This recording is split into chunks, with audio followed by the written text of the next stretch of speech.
Roses are red, violets are blue. Perry is here to talk to you. That's all I could come up with, sorry. Well done. It's a good start. Thank you, thank you. So, yeah, you've got a few roses here today, Perry. Yeah, I thought we'd talk roses. They're really one of my favorite flowers, and I think for a lot of people, roses are probably the most well-known. There's so many, like hundreds of varieties, really.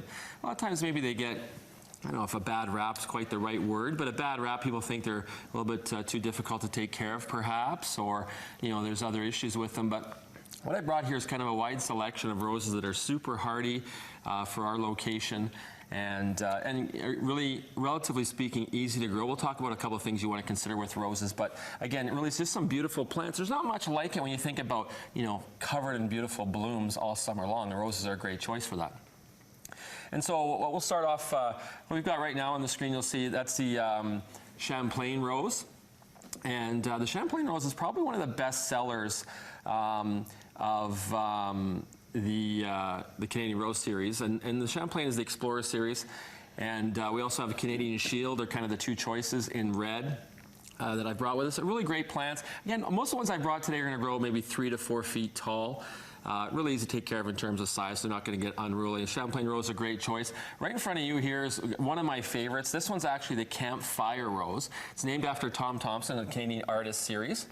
And the Campfire Rose is one of the paintings he did of a campfire, so they've named the rose after that. Again, sort of really cool. You can see sort of yellows, pinks, whites, almost a tricolor rose. They will hold their blooms right up until after hard frost in the fall. So again, will bloom all summer long. Really cool choice and something really interesting. And another one I brought along that's also in the Canadian Artist series is the Oscar Peterson rose, not to be mistaken. Jazz musician. Jazz musician, not Oscar Robertson, the basketball player, but and that's this one just up here.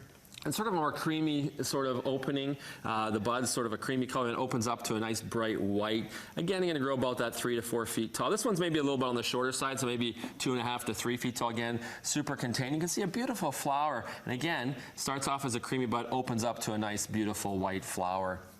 And then, just off to my right, we've got the Canadian Shield Rose, again I mentioned is the red one. And then just in behind it, kind of this sort of peach color one that's up a little higher, is the also a beautiful rose that's called the Sunrise, the Chinook Sunrise. And so the Canadian Shield and the Chinook Sunrise were released by the Vineland Research Station just outside of GTA.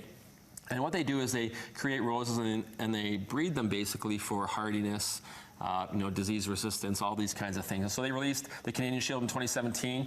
The Chinook Sunrise is a selection for this season, released just this year. So it's a brand new rose. Again, been tested. It'll do very well. It's a beautiful plant. Okay, the big question. SWF, Sun Water Fertilizer. Correct. That's always a thing. Most roses, and these are no exception, want full sun locations. They need the energy to produce the flowers. So we're talking 6 hours plus the sun a day.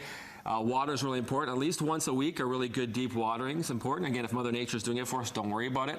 Fertilizing in an area, or if you have soil that you want to add compost to, peat moss, kind of enriching the soil. Likes a bit lower pH. Compost and things will bring the pH down. If you're going to use fertilizer, though, follow label instructions. It's not always like my plant's struggling, I'm just going to pour fertilizer on it. Sometimes that can stress it out more than you want. So how do these compare to the wild rose, though? The ones that you find just throughout, well, that's our flower, right? Yeah, well, the wild rose, the petals are a little bit different. Like these will have a lot more petals per flower. Like a wild rose might be, a handful of petals in a flower. And again, beautiful plants.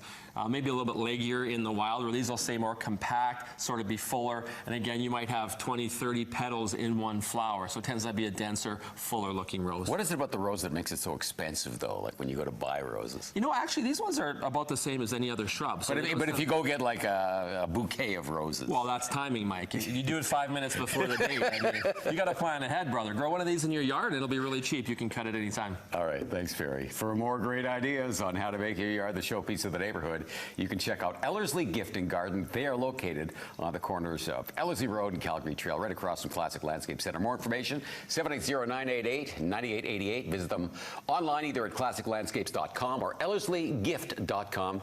You can also follow them through their Twitter handle, which is up on your screen. We're back after the break.